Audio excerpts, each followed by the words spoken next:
The Arrival of Spring in Wildgat, East Yorkshire, l'arrivée du printemps à Wildgat, dont la donation a été effectuée à travers les Amis du Centre Pompidou, est composée de 32 panneaux, 366 cm x 975 cm.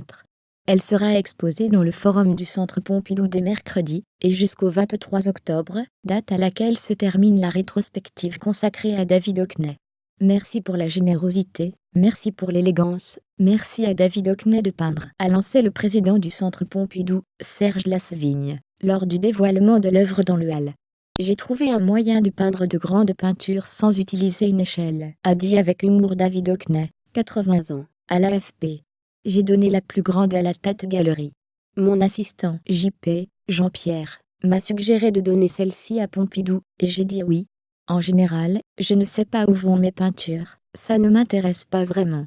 Je ne regarde pas beaucoup en arrière, a ajouté le peintre britannique.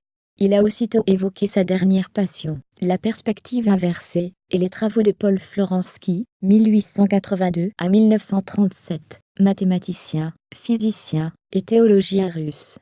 Cet hymne à la vie. C'est un sujet fascinant. Le dernier débat remonte au cubisme. Il y a toujours eu des problèmes avec la perspective.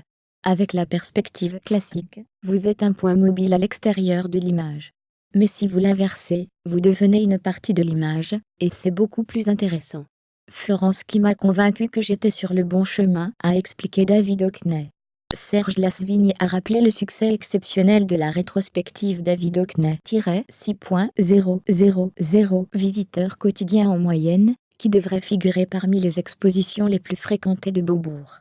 J'ai choisi d'exposer l'œuvre dans le forum, pour que cet hymne à la vie soit partagé par la diversité de nos publics, soit 15.000 personnes par jour, a-t-il dit.